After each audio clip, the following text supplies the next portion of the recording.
Hello, friends, and welcome back to Tutti Talks, the podcast where music and conversation come together. I'm your host, Aveline Schienke, and joining me today are my co-hosts, Sam Bryant and Braden McKellar. We're also joined by our special guest, Darren Chan. Darren is a violist, conductor, and educator, and in this episode, we'll explore his musical journey from how he got started and where he studied, to his experiences teaching, building a studio, and performing in a quartet. We'll also discuss the skills musicians need to succeed in today's world. It's going to be a great episode, so let's get right into it. Darren, thank you so much for being here. Thanks for having me. Yeah, it's an absolute pleasure. And right off the bat here, can you just tell us a little bit about your history with music, how you got started playing viola, why you got started playing viola, what schools did you get your degrees from, and what you're doing now? Yeah. So I started playing piano when I was 4. I think when my family moved to Taiwan. Going back a little bit, I was born in Oakland, California, and then my family moved to Taiwan for about 5 years, and that's where I started piano. Actually, I didn't pick up the viola until middle school. I was in 7th grade, and before me, my brother dabbled in violin, and then I guess the orchestra director needed viola, so asked him to play viola, and he was like, whatever. So he restrung the violin as a viola and then played viola for a hot second and then stopped. By the time I got to middle school, that's when the schools were like, hey, do you want to play in band or orchestra? And I was like, oh, cello might be fun. And my mom was like, oh, we got this old viola in the closet. Like, do you want to try that first? And then so I did. And next thing you know, I am a professional violist. So kind of since middle school, I've been playing viola. And it was kind of in like high school where my orchestra played Beethoven 6 for the first time. And that's when I was like, yeah, I think I can do this for the rest of my life. So I ended up, going to a school in California. I got my undergraduate degree in viola performance from the University of the Pacific in Stockton, California. And then during that time, I kind of realized like the viola repertoire was a lot less than violin. And so I didn't want to live the rest of my life not ever playing violin repertoire. So I ended up picking up the violin at junior year of undergrad and ended up falling in love with it. And then I got recruited to Western Michigan for a master's in violin, and then graduated from that with a performance degree in violin. And after that was hanging around Kalamazoo for a bit, and then decided to move to Chicago to study with my old teacher that I had in high school. She was actually one of those substitute violists for the Chicago Symphony that played every single cycle. And I learned a lot from her. And then COVID happened, went into restaurants, moved to Grand Rapids because of restaurants. Restaurants didn't work out very well. And then this is kind of a bridge version, but decided to become a professional musician again. So here I am. Right now I have a studio of about 13 students, about like 5 adults and a bunch of kids from middle school and high school. And I'm the violist and manager for the Grand Rapids String Quartet that we formed last April. And recently just won principal viola for Lansing Symphony. So Wow. Awesome. Got, the teaching, Yeah. the teaching, the chamber, and the orchestra. And I'm slowly just like trying to build that up. Yeah, congrats Yeah. on that. That's Thank amazing. you. Thank you. Yeah. I was in shock for like 4 days. I kid you not. All right. So why did you choose the specific universities you did for your collegiate education? Money. So my family wanted to move to California. So my family at the time like really wanted me to stick with family. So I looked for schools in California. I auditioned to like Cal State, East Bay, San Francisco Conservatory, stuff like that. And then University of the Pacific, being a private school, gave me the biggest scholarship. In hindsight, it being a private school, like that wasn't much, but it still like was the most amount of money. And then during my undergraduate degree, my teacher had me audition for a music festival called the Orfeo International Music Festival. And there I met the violin professor, Renata Kadific of Western at the time. That's where I met her. And then she recruited me to get a master's at Western for violin, and she gave me a full ride. So again, money, and I'm not mad about it. Got a free master's degree. That's awesome. That's really awesome. And then you got your master's from Western, and you had I believe it's called a cognate. Right? Yeah. So why did you choose conducting? And for people who may not know, what is a cognate? So a cognate like is kind of, I guess, like a forced, I don't know if it was forced, but like you needed to graduate. But it was like a forced area study that you needed outside of your performance major to graduate. So I think like the options were like theory, history, conducting, and maybe some other stuff. But I mean, I loved the idea of conducting since high school. I loved taking conducting classes in undergrad. And so when that option was presented to me, like instantly, I was like, oh yeah, conducting for sure. So going back a little bit, you mentioned during COVID you took some time off. Yeah. Didn't everybody? Yeah. How much time off did you take, like, as a whole? I moved to Chicago like in 2018 to study with the teacher. What I wanted to do was like move in with the teacher and have it be like that old school like sensei thing where like, you know, and she was Japanese, so like, you know, she'd be like on her desk like writing her thesis on, you know, classic literature like she usually does, but you know, and I would like be playing in her living room and be out of tune. She'll like throw a flip flop at me. That's what I wanted. But I did the next best. She didn't have room in her apartment, so I did the next best thing, like move down the street from her. So I did that for a while, for maybe like a year and a half, and then COVID hit and like everything kind of went, you know, down under. So in order to survive, I started working at restaurants. I mean, I was working at restaurants since I was in high school as well. That was like, if I was working to get money that was outside of music, it was always restaurants. And I loved being a server. I loved being a bartender. And so for like 3 years until 21, I was working at a ramen shop. If you guys ever like ramen, Strings Ramen in Chicago is some pretty baller ramen. Isn't like arguably like the best bowl of ramen, like no, but some really good ramen. And I was obsessed with it. So I worked there for a good bit. And then I was hired as a manager to open up another ramen shop in Grand Rapids called Noodle Pig. And then that kind of like, yeah, So good. that didn't really work out for me. So then I started bartending at Maru. And then when they closed that Bridge Street location, I was like, you know, be a full-time musician again. So that was like a span of like 5-6 years ish, right? 2020 to 4 years. Cause like I was technically studying music still in 2019 and stuff. So When you decided you wanted to go back to music, where did you start the process of getting back into that career? So the entire time I was working at restaurants in Grand Rapids, I had a student. His name was Ed, a really fantastic student. I met him teaching at Chamber Music for Fun at Blue Lake. And then when I moved to Grand Rapids, he hit me up immediately. It was like, I want to take lessons. I was like, great. So while working at restaurants, I had one student paying me, you know, $80 an hour for lessons. And I know that might be high for Grand Rapids, but I don't think it should be. And I think everyone else is undervaluing themselves, and everyone should value themselves more. So when the whole restaurant thing was kind of going under, I was like, oh, I just got to find more eds. Because like if I can just have more students at $80 an hour, is like I'm set, right? So I just quit my job out of nowhere with no backing anywhere. And I mean, I did take a job at Brass Ring to kind of like carry me over. If you guys don't know, Brass Ring is a really fantastic brewery in Alger Heights. I also live in Alger Heights. I have my studio, my like commercial studio is literally like a few doors down from Brass Ring.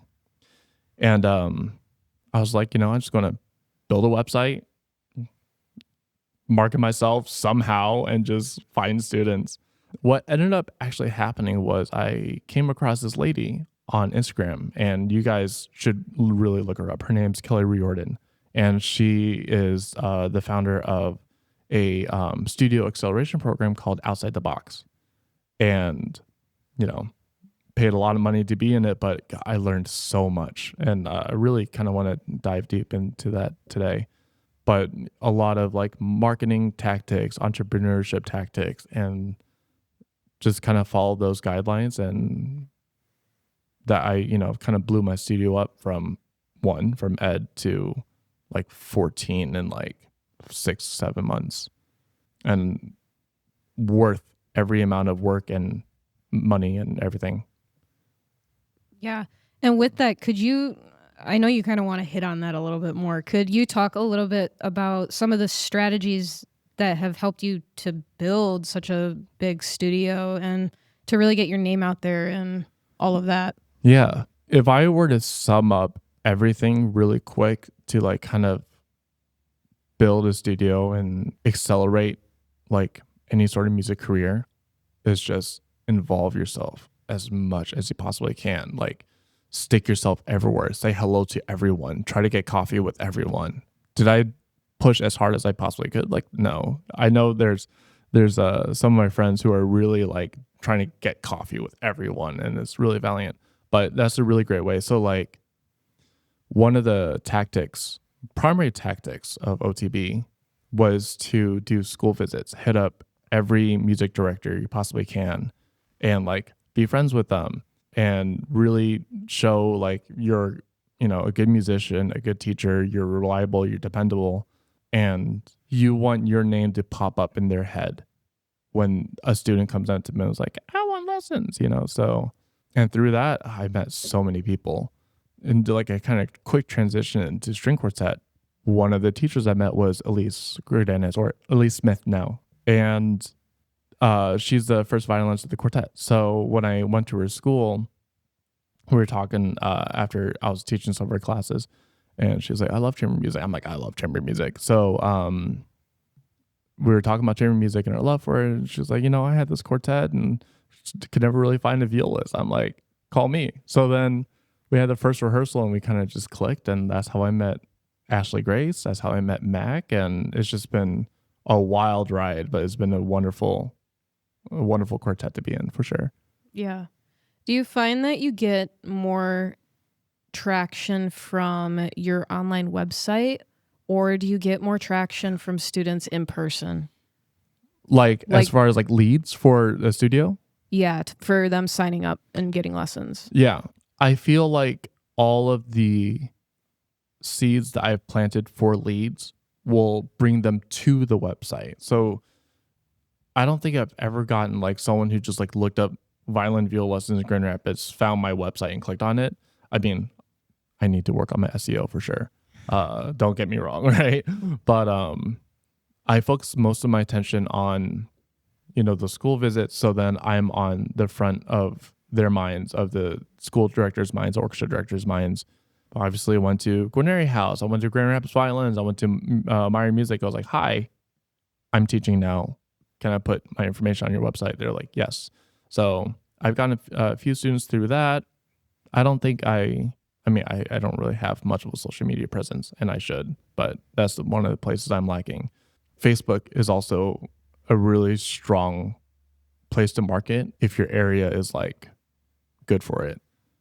I feel like certain cities is like kind of harder, but Grand Rapids, like every little neighborhood has their own like post board, and if you learn how to market on Facebook, it can be really powerful.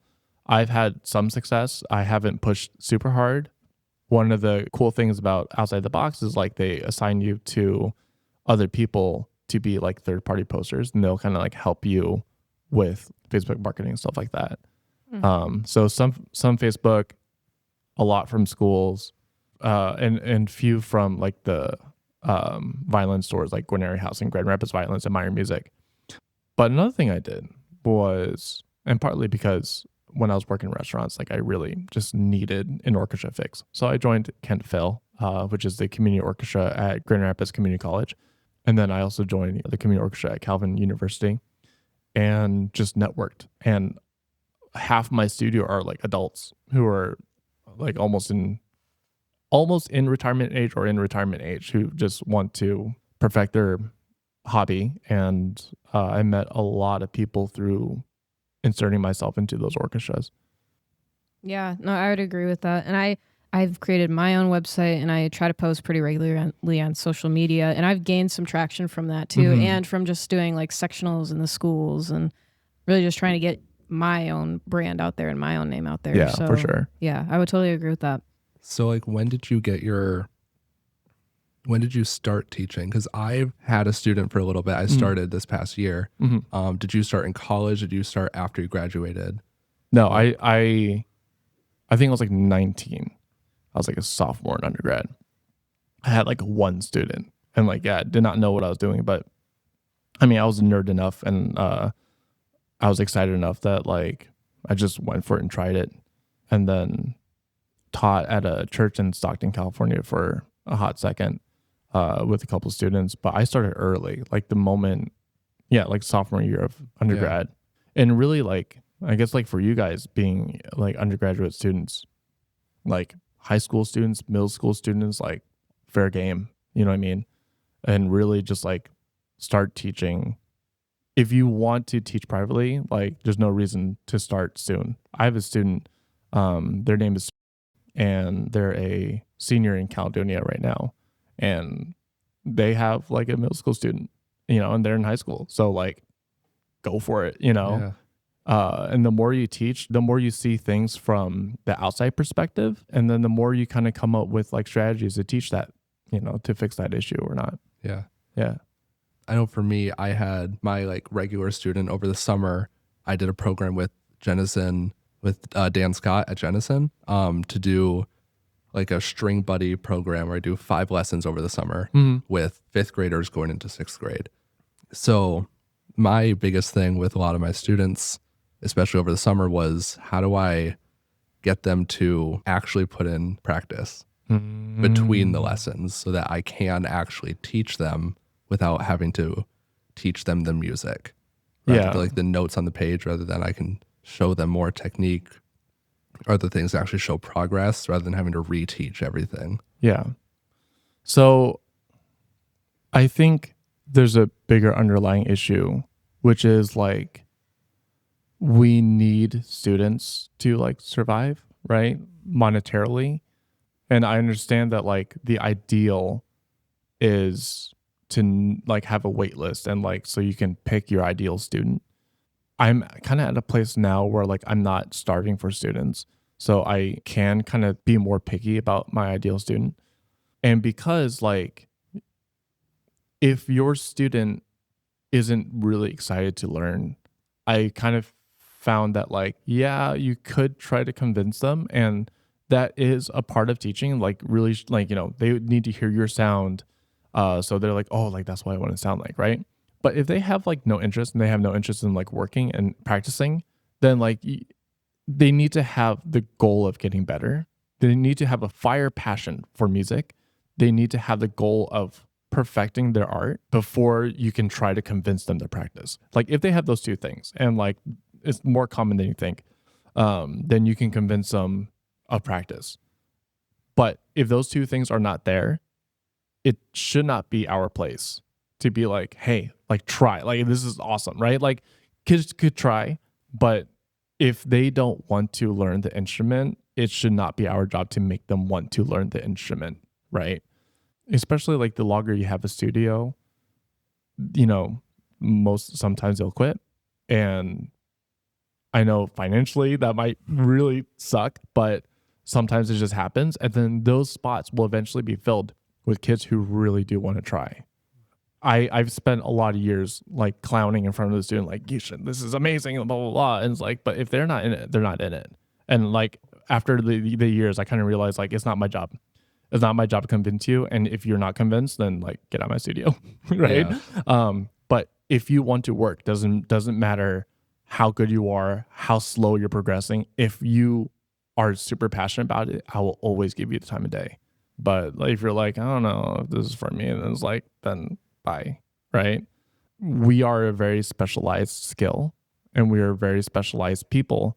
So just like, if a kid is playing chess and they keep getting demolished, they will find a coach and they'll be like, what is wrong with my playing? Doesn't matter what age. Kids with instruments is the same way. Like they need to understand, and I tell all my students this who are getting into like that consultation side of the sales funnel, and like I'm trying to figure out if they're ideal for me and they're trying to figure out if I'm ideal for them. The one thing I say is like, when you are progressing in your journey, is like you're on this boat, this rowboat, and it's just a giant, vast ocean, right? And you have no idea where to go. That's why you have a teacher there to be like, you need to go this way. But I'm not rowing that boat. It is your job to like row, right? And do the work. But I will tell you how to get better. It is not my job to make you better. And I tell that to every single one of my students before they sign up. Yeah. And with that, when you're teaching your students, do you have any specific resources that you continually use for them, like method books or that have really proven to be effective in your teaching? Depends on what the ailment is. You know what I mean? Like, I remember my teacher in undergrad was like, yeah, like every student's just sick and like you just got to give them the right medicine. And I really love that because like, you know, sometimes like, you know, people's like left hand, right hand isn't synced up. You know, like you give them Stratic and you give them like triplets or Stratic Opus 1. You know, there's 1,000 things in Kreutzer that you could use. I have like kind of my own exercises that I give a lot of my students. One of them is like a walking scale. You know, you'll play like a single scale on one string, but you'll play like 4 notes up and then 4 notes down. So like open 1, 2, 3, 3, 2, 1, and then 1, 2, 3, 4, 4, 3, 2, 1, and you shift the second position and do it out again, like 1, 2, 3, 4, 4, 3, 2, 1. Third position, fourth position, fifth position, all in the scale of the string you're doing. So like if you're on D, you'll do D major and do all the notes for D major. And once you get to seventh position, which is a harmonic, then you like go back down. I do that to like really try to map out the fingerboard. The whole concept of you want to stretch your like index finger back instead of stretching your fourth finger forward. There's a exercise called the shell exercise that I think my teacher in undergrad came up with. I'm not sure if he came up with it, but he taught it to me, so I'm teaching everyone else. Stuff like that. But yeah, it kind of depends on the ailment, you know? All right. So I'm going to have a few questions back to back here. What would you say is your favorite part about conducting? Hey. So I'm really obsessive with like results that come from like mechanics. So hand mechanics. So like, yes, I love playing the music. I do love playing music. I love the result of like, you know, feeling my instrument, but like playing and like, you know, feeling good with your sautier and feeling good with your like détaché and stuff like that, and just like the mechanics. And then when I was like bartending, like I really loved like slinging drinks and like making like 9 cocktails at once and like kind of doing like, the hand stuff. So for conducting, it's like when I do this and this giant wall of sound like hits me in the face, awesome. When I like do any sorts of mechanical conducting and it like it brings and induces music from a whole room of people, it's pretty magical. And yeah, like I love the leadership aspect of it. When I was conducting at Western, it was called Campus Strings, which was like the string orchestra where like non-majors could play and like community members would play. I really enjoyed being the thing on Tuesday nights that like people look forward to, you know what I mean? And like providing that space for them and like rehearsing the group. That's another thing, like conducting is like mostly rehearsing. Like the whole how to be expressive, like is all, trust me, is all very important. Actually, especially like depending on the level of the orchestra, but like that's like 5-10% of it, man. The rest of it is like how do you rehearse the group? How do you meet them at their level to bring out the best in them? And that's also a really fun part of it. Now that you are teaching and still playing in your quartet, how often do you personally practice? And do you have any strategies that may not be like as well versed or known about in the music world? Depends if I'm like burnt out or not. But like for the audition, dude, it was like 4 or 5 hours a day, which is like normal actually, especially now that like I played in a quartet and especially being principal viola at Lansing, like October 4th, we're playing Planets by Holst. And then November 7th, we're playing Bartok Concerto for Orchestra. And then on November 1st, I'm also playing a concerto with Calvin Orchestra. And it's like, I kind of went easy this past week after the audition, but like I'm back at it at like 3-4 hours a day, just to get everything in control. All right. And then who have been your biggest musical influences or mentors, and how have they shaped the way that your career has progressed so far? So I think there's different aspects. There's like performing and playing and like mentors for being a musician. Definitely like my teachers, right? So that includes Clara Takarabi from Chicago. She really, like, especially when I moved back to Chicago, like showed me my first artistic reborn. And like, I don't know if you guys ever experienced this, but like just trying to forget everything and like learning everything from scratch again, like literally after getting my master's degree in violin, I went to study with her, and for like 2 to 3 months, I did nothing but open strings, and then slowly built from that. My undergraduate teacher, Igor Veligan, I kind of credit a lot of my conducting, leadership, teaching style to him. He was just like one of the most composed human beings I've like ever met, really fantastic guy. Some of my other professors at my undergrad, like Thomas Durthik, who was a bass professor, Patricia Shands, who was a clarinet professor, but she was also head of the chamber music program at University of the Pacific. Nicholas Valvogel was the conductor and showed me conductor for the first time. At Western, Renata Knific, obviously, my violin teacher.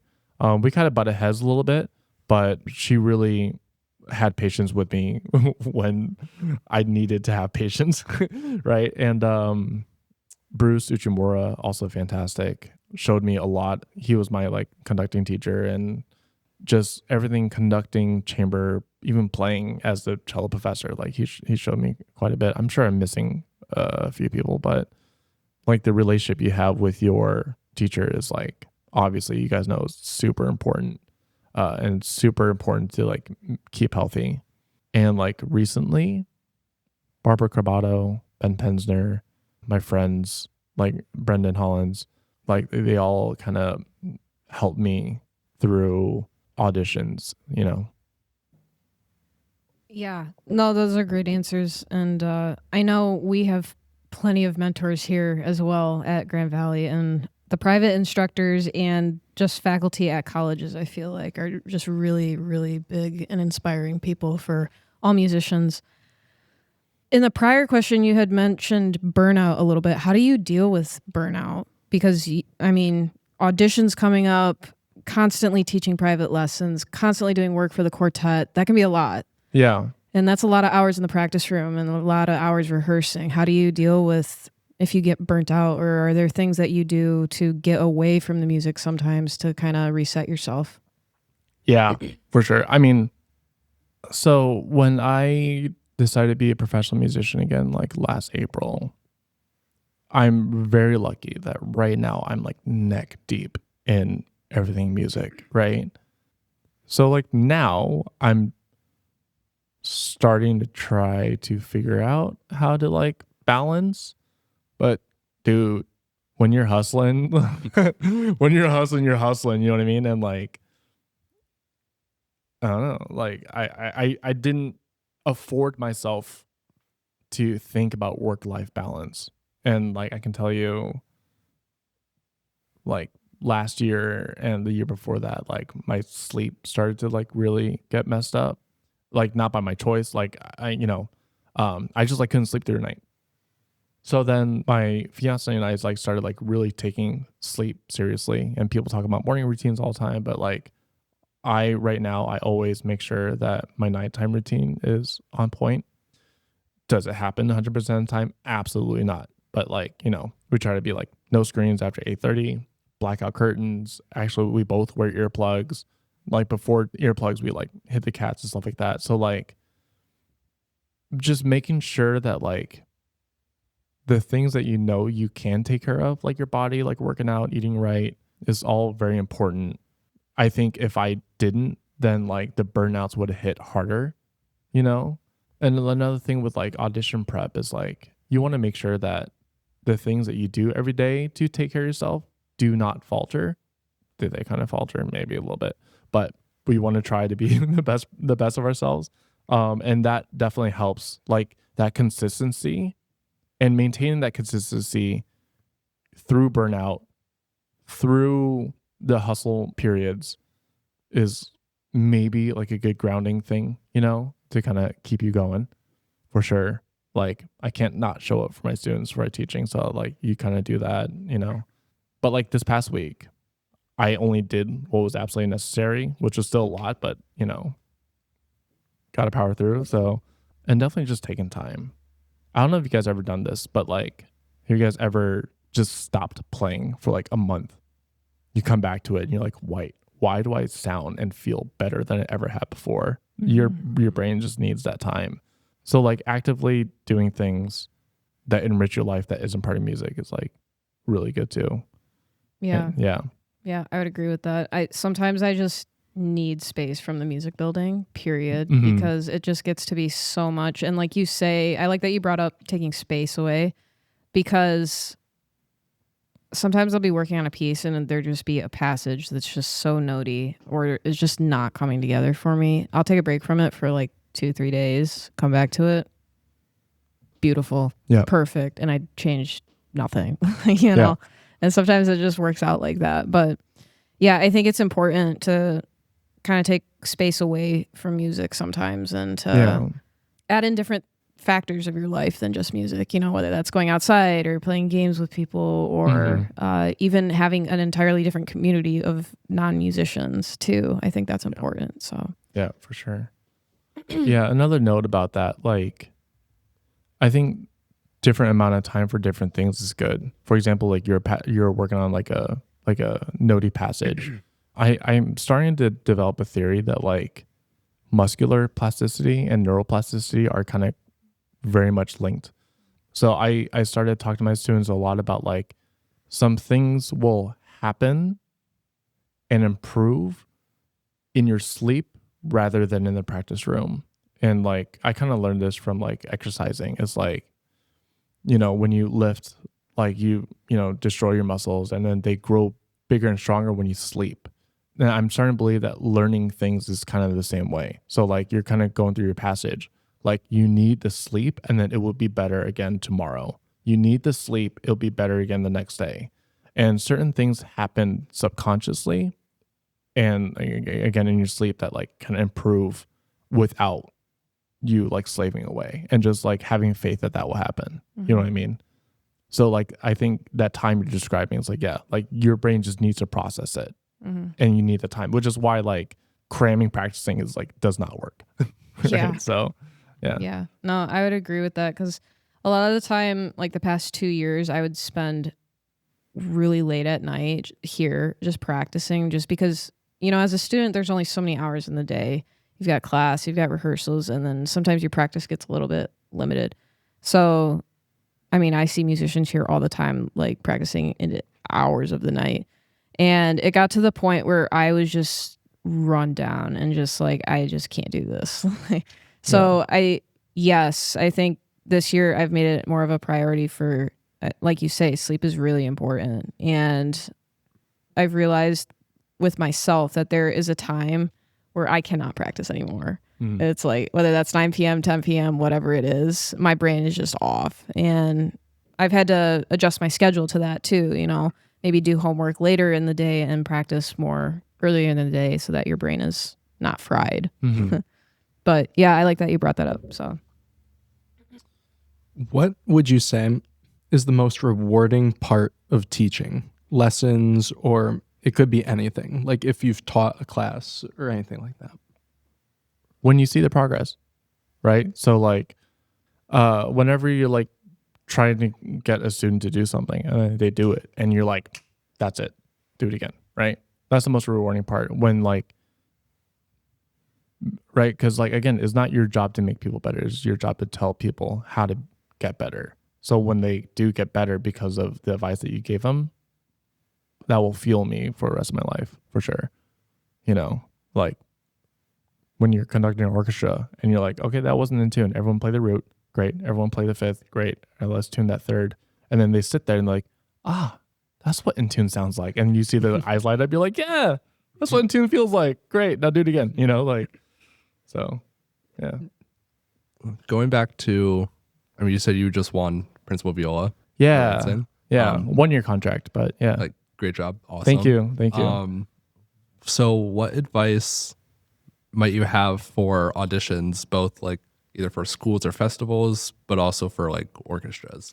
Yeah. So I think orchestral auditions and kind of educational auditions, meaning like auditioning for like schools or music festival where it's like it's not fully orchestral, are different. The panels are looking for different things. For example, like when you audition for grad school, when you audition for undergrad, like they want to see that you have interest, you have care, and you have like a passion for what you're doing. And it might not be like the cleanest thing in the world. And also depends like what school, right?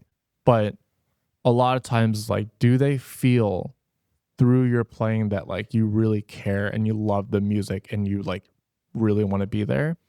That's a big thing they're looking for. I think auditioning for like harder colleges, like, yeah, you kind of do have to like progress through those levels of perfection, but they just like want to hear, your enthusiasm and stuff like that. And that's like really important that you love it. Because especially if you're auditioning for like undergrad or grad school, like the teachers there are thinking, oh yeah, I can fix that. Oh yeah, I can fix that. But when you sound like you don't care at all and like nothing's there, then they're like, I don't know. I don't know what to do with that. You know what I mean? For orchestral playing though, if you guys were on the panel and you guys were principal players of your section, right? You want to know that the person that you're adding to your section is dependable.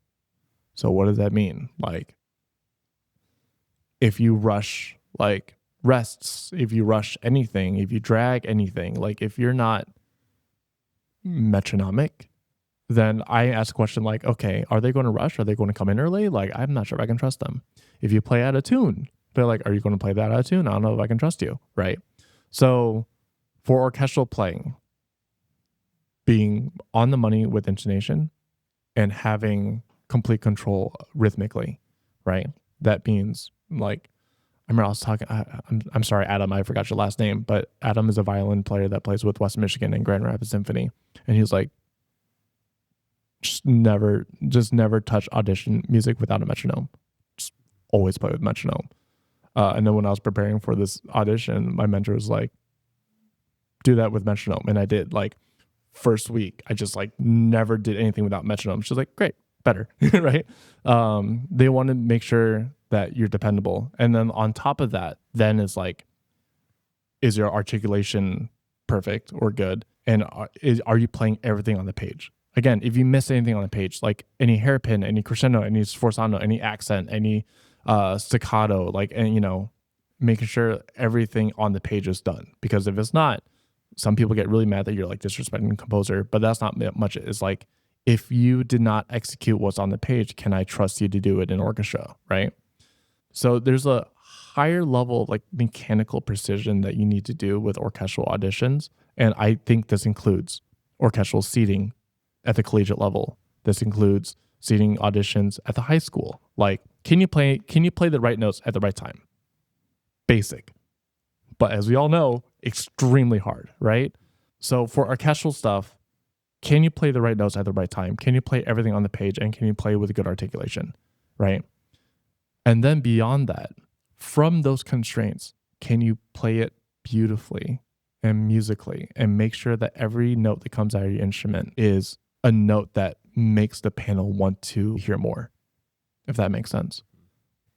Yeah, that's really helpful, especially for people like me that are going to be auditioning soon. So thank you for that. I want to turn our attention to more towards the quartet. I've heard you guys play, and it's sounding so good. And which one did you see?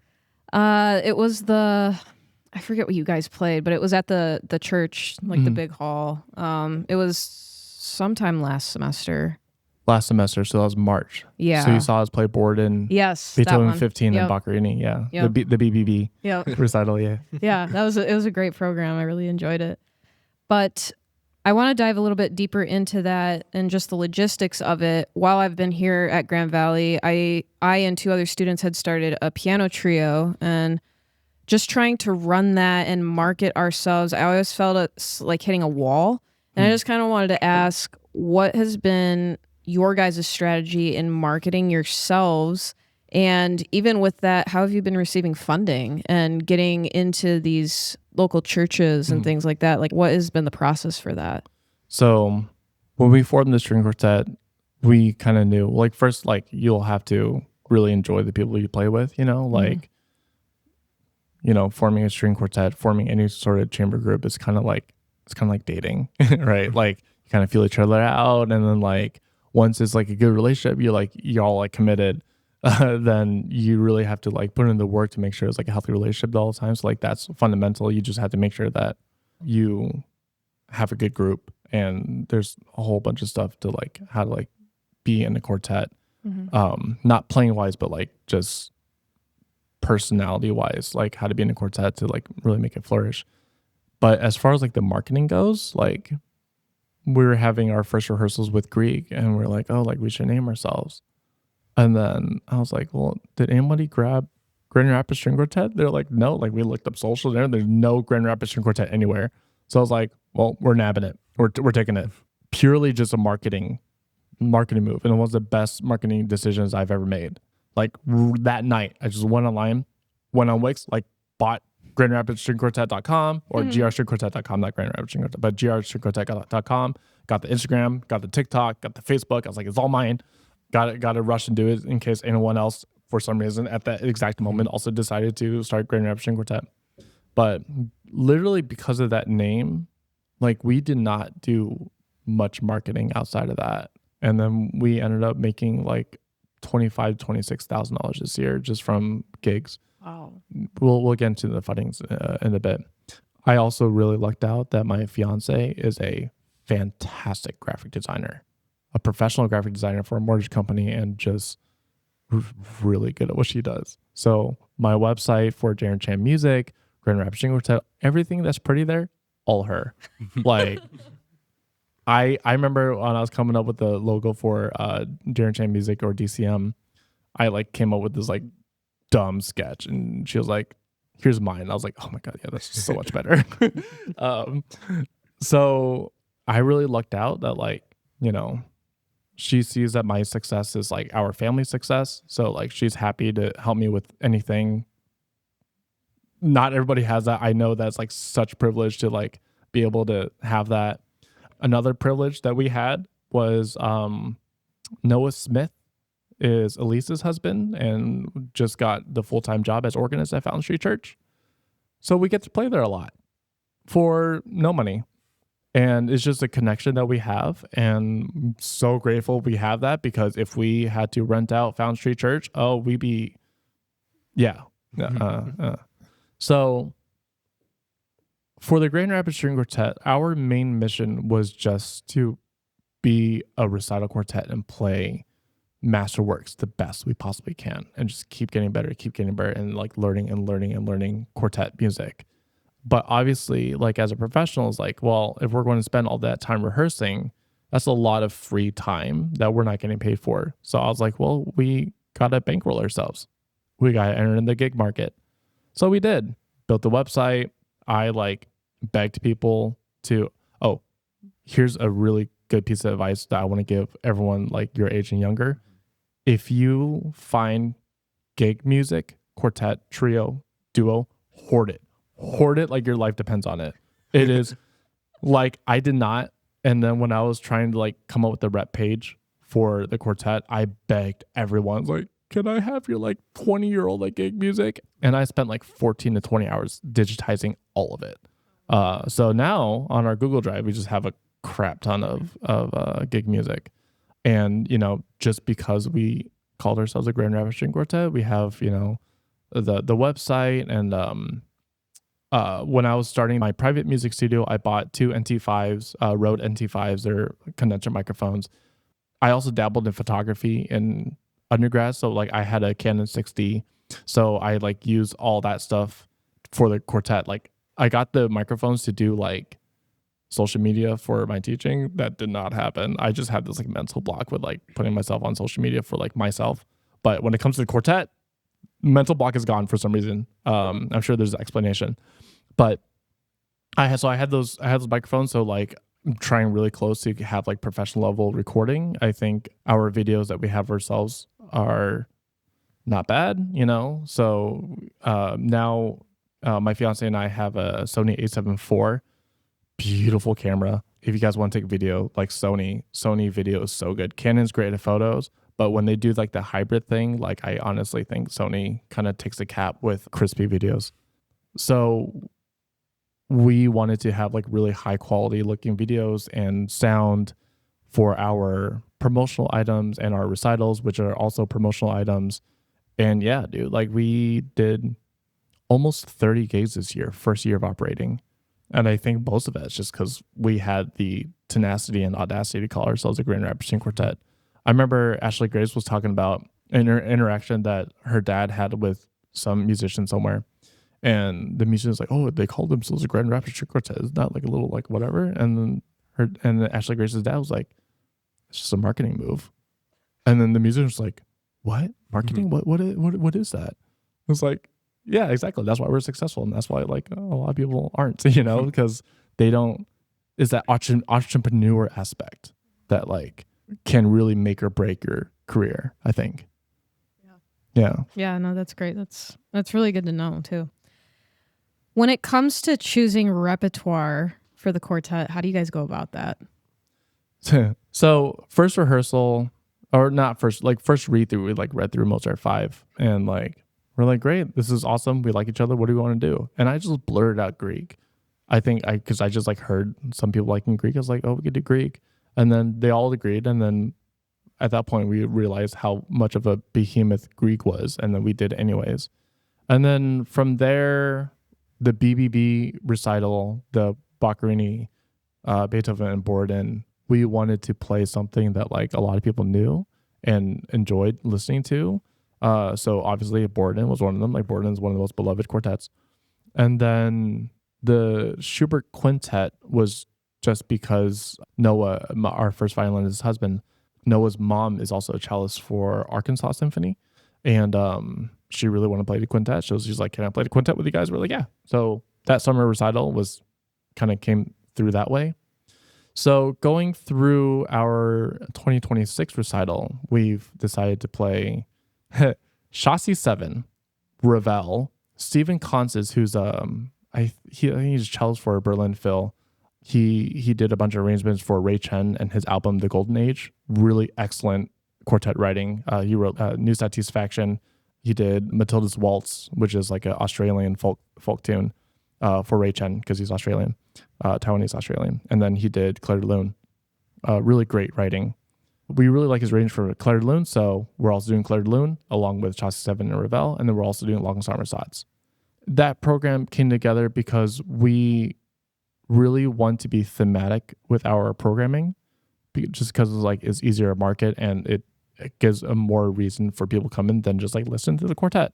So we kind of landed on this idea that like all that music's quite programmatic, and for those of you guys don't know, like the difference between programmatic music and absolute music is like absolute music is like, for example, Beethoven 5, which is like purely just music. He's not trying to depict anything, right? Programmatic music is the opposite, where you are trying to depict something like Pictures at Exposition or Beethoven 6, which is the Pastoral Symphony. It's supposed to be like, you know, in the pasture and like outside in nature and stuff like that.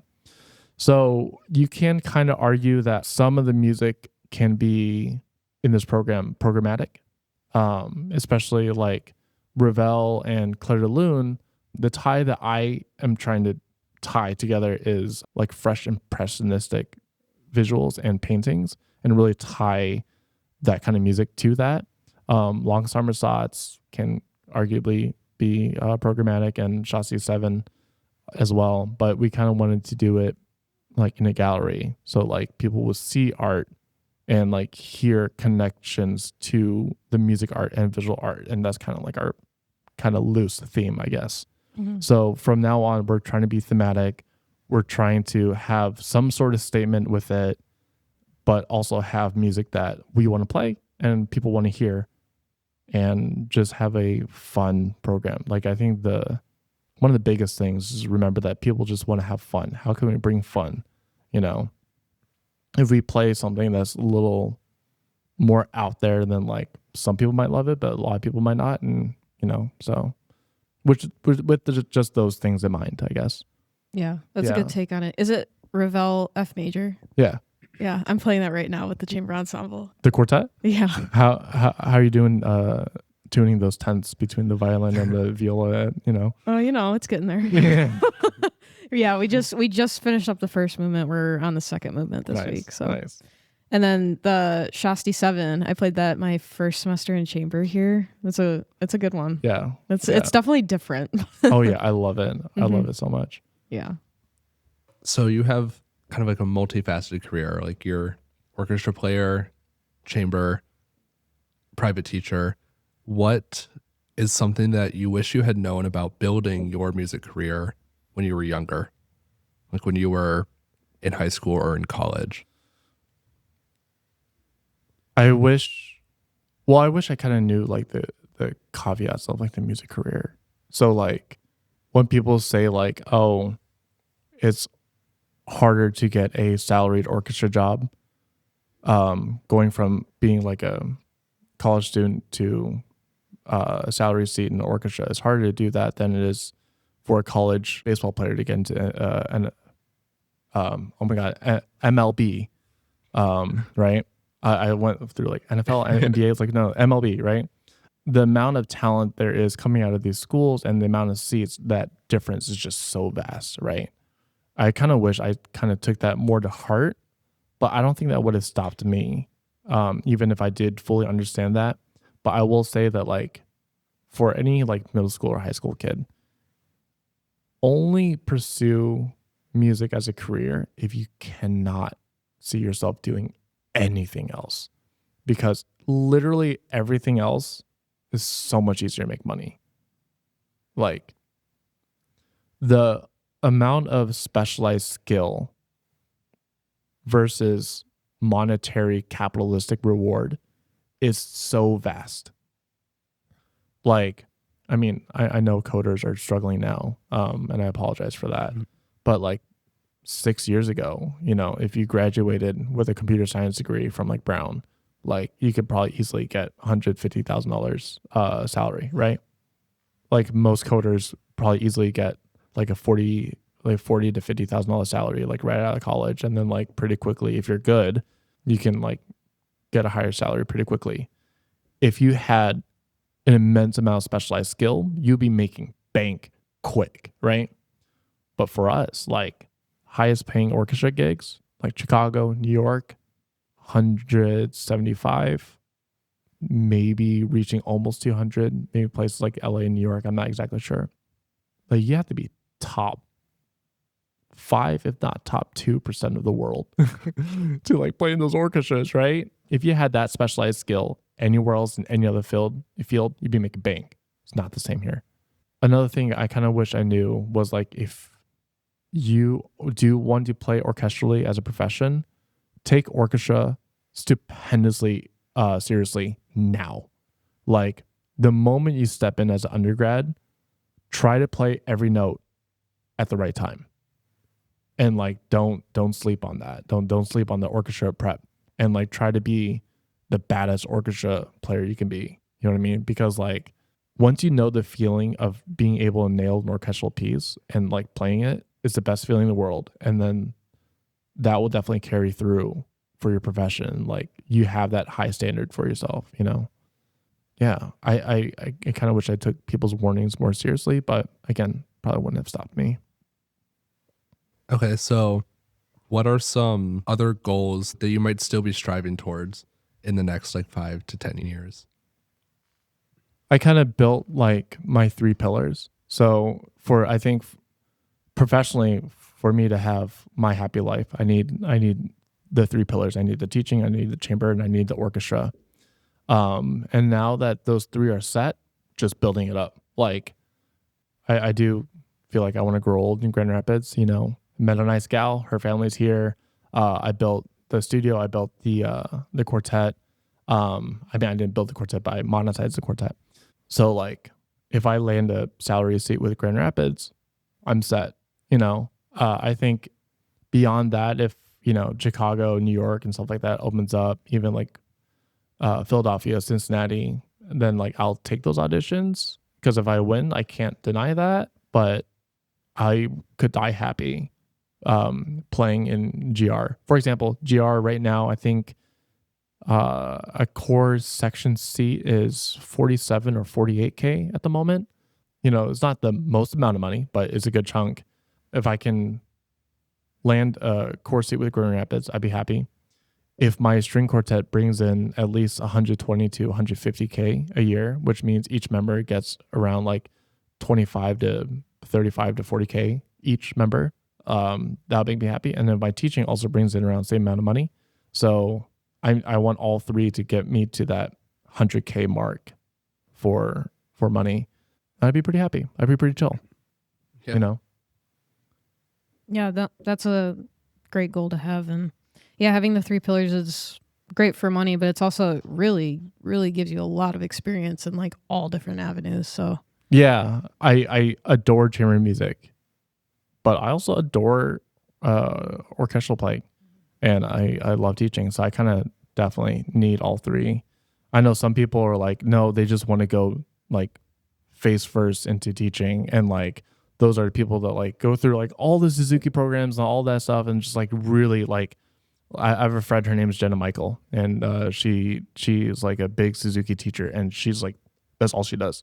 Like, she's not interested in like playing vinyasa, or she's not interested in like playing violin for Grand Rapids Symphony. She's like, I just want to teach little kids, and I want to teach little kids the best I possibly can, and she's real good at it.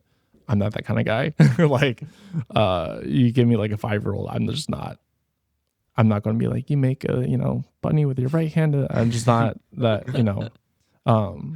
But some people just like only want to play an orchestra. Some people only want to do chamber, but I kind of need all three for sure. Yeah, no, I feel like I fit into that too. It's just like, I love chamber. Chamber is like the thing that I really want to get into, but also I love teaching and orchestra playing. It's like if you're playing a Mahler symphony or something, it's just like the sound. It's just like, it's so good. Yeah. Do you guys know colleagues that, after you play a concert, they're just like, oh, I'm so glad that's done. And then like, whenever that happened to me, I'm like, what? Like, no, I want to play like 5 more shows of the same thing. Yeah. Like, what are you talking about? Like, we just played Dvorak 9. Like, you don't want to play that over and over? I want to play that over and over again. I could play the Nutcracker 60 times a season every year of my life and not get sick of it.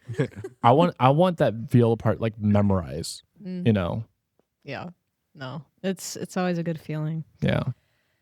We're down to the last couple questions here, and this one is: what skills, musical or non-musical, do you think are essential for young musicians to develop in today's world? Okay. Entrepreneurship. That's a good one. Entrepreneurship, hands down. Like, again, maybe you want to just be an orchestral player, then that doesn't apply to you. Play everything, the right notes at the right time, just get really good at being a dependable player.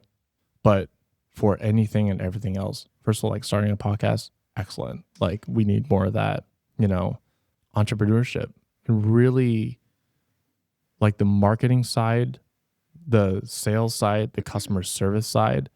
I think part of the reason why I was more successful than some of my colleagues was because I was comfortable selling. Like, dude, if I could sell a $30 plate with 2 pieces of fish on it, like I could sell my teaching, right?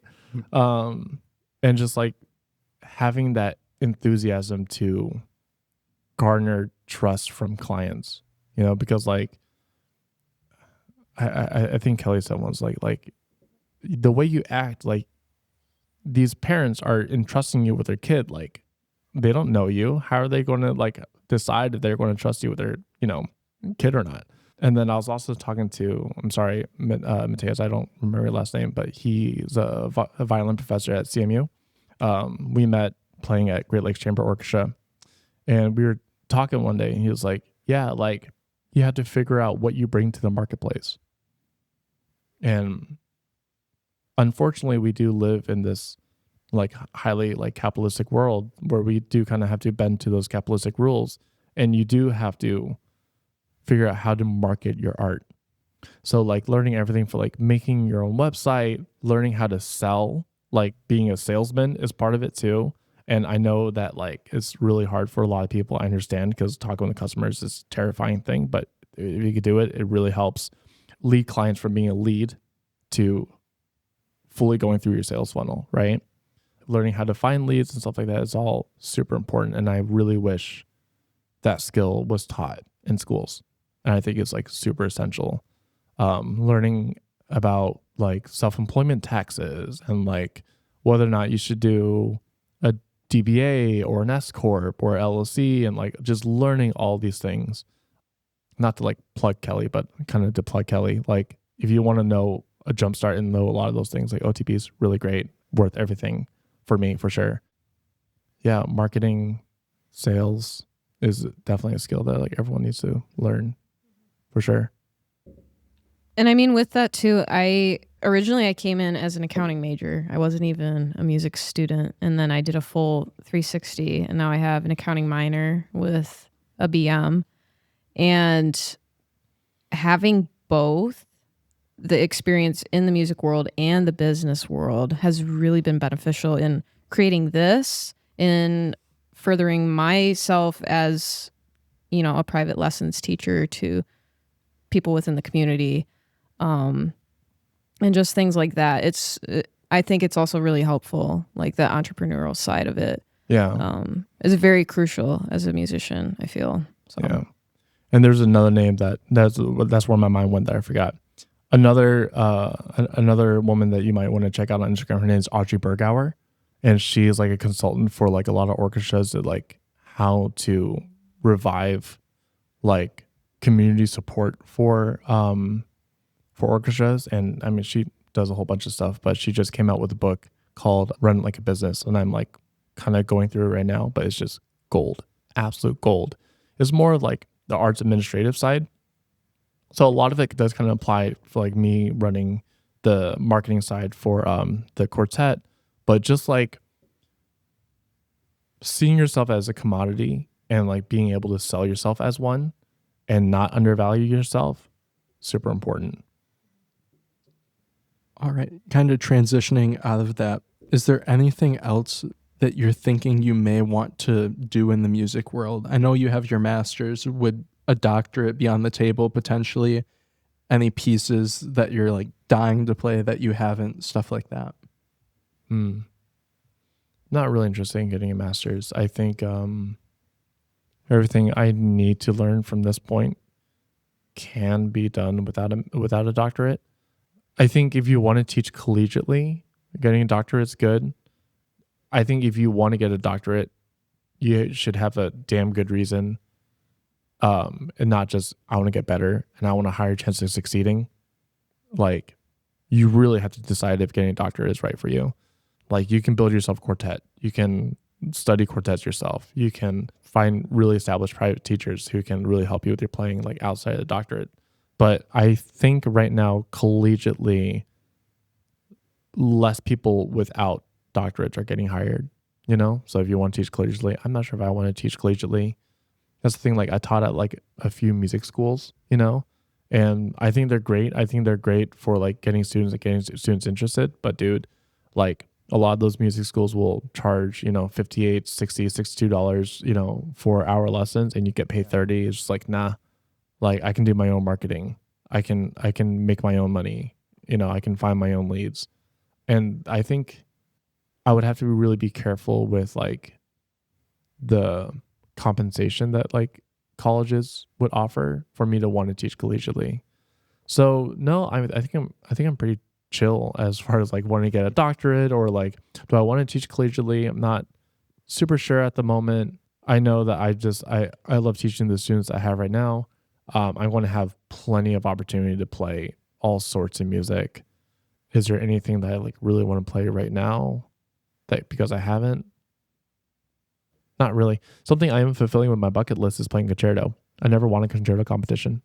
So the fact that I have the opportunity to play the Vaughan Williams English suites, Group 1 and 2, with Calvin Orchestra is like a really awesome opportunity. I get to check that off my bucket list.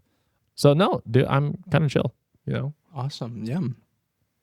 Just a side note, that Vaughan Williams suite, that first movement, Yeah, it's my top favorite piece ever. Yeah. I love it. the so much. prelude to Group 1. Yeah, Yeah. it's incredible. It's deceptively hard to tune Yes. because it's all pentatonic, and Yeah. like if you're off by a little bit, you can tell. Yeah, So I'm working a lot on the intonation for that. great. It's a great piece. I guess kind of bouncing off of that, what's your most memorable concert or collaboration so far? I will tell you, like, one of the most fulfilling times I've had playing orchestra was when I played Bartok Concerto for Orchestra with Chicago Civic. The Chicago Civic Orchestra, it's like academic, you know, but like, you know, they're all mentored by the CSO, and those kids have something to prove. Like, those guys just practice the crap out of everything and just play the crap out of everything. And so when I was on that, you know, Chicago Symphony Hall playing with Chicago Symphony, playing Bartok Concerto for Orchestra, we were all going in it. Oh, that was so much fun. Which is another thing too, is like, if you guys want to be orchestral players and like you make sure that you can deliver and you hope that everyone else delivers around you and everyone does deliver around you as well as you delivering, so much fun, so fulfilling. Like, yeah, man, just don't get carried. Be the carrier, don't get carried, and like you'll find a lot of fulfillment playing chamber and orchestra for sure. Yeah, that's great. As we're kind of wrapping up here, I've got 2 final questions for you. The first one being, what's one piece of advice you want students to take away from this episode or in general? And the second being, are there any books or resources you would recommend to students? Yeah, some pieces of advice. First, if you want to have a fulfilling career as a musician, really take business and marketing seriously, because the amount of established positions and established things to do to insert yourself into is dwindling, and it's always has been dwindling. If you can carve out your own path and carve out your own path to being financially stable is super important. And don't sleep on the marketing and entrepreneurship. Also, don't sleep on like the leadership skills too, and just constantly trying to be dependable and punctual. And as I was kind of talking before, like your goal as far as like ensemble playing should be being able to deliver. And like, if you are wondering what that means, ask yourself, can you play the right notes at the right time and everything on the page? Like, if you don't know, record yourself. You will find out real quick. And just make sure, like, that's kind of a thing I tell like all the middle school kids and high school kids, like, hey, y'all play video games? They're like, yeah. Like, what video games do you play? Like Fortnite. Great. Remember Fortnite? Ever been carried by a team? They're like, yeah. Remember how that feels? They're like, yeah. Do you remember how it feels to carry a team? They're like, yeah. I'm like, in orchestra, don't get carried. Be the carrier, right? And if everyone carries, then it's so much fun. But just, yeah, my teacher, Claire talked right, but she said that one word, just like, deliver. Can you deliver? And that's been sticking with me. It's like, no, I can't play my part. Gotta practice, you know? Yeah. Yeah, no, that's great advice. And then were there any resources that you wanted to recommend? Yeah. I really do like the studio acceleration program of Outside the Box. If you're looking for like help with auditions, Behind the Screen by the Detroit Symphony clarinetist is a great one. There's The Art of Practicing. I forgot who it was by. I'm sorry. She was a pianist. Is also really great.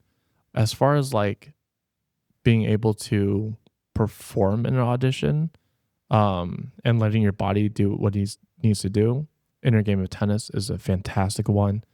Also, if you're looking for like more entrepreneurship stuff, Run Like a Business by Audrey Bergauer. This is a lot. I know. I'm sorry.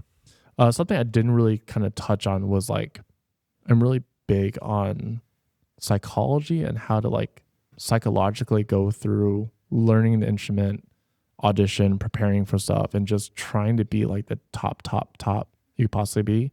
There's this guy on YouTube I really like. He runs a YouTube channel called Healthy Gamer. And he just kind of digs into everything psychological.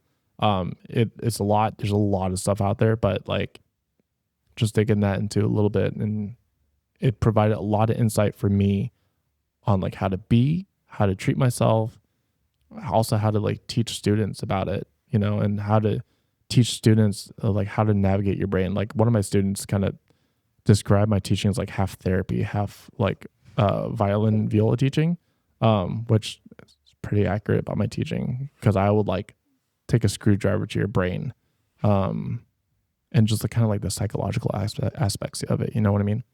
So Healthy Gamer, really great resource.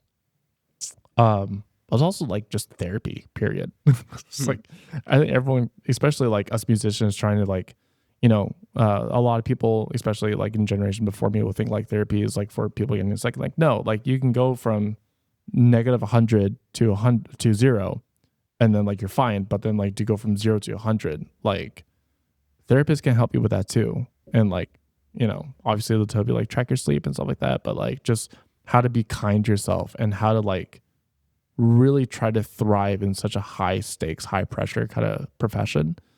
Therapy is great. It has helped me a lot, for sure. Yeah, that's great advice.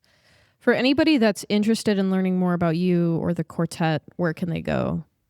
I need to update my website, so things might be a little out of date, but my website, darrenchanmusic.com, you can find more information about me. The string quartet is Grand Rapids String Quartet. It is grstringquartet.com. You can also just look up Google's Grand Rapids String Quartet for more information about that. I think like the main orchestra I'm going to associate myself with is LSO now. So just go on their website. You can find information about our concert coming up in October 4th and November 7th and stuff like that.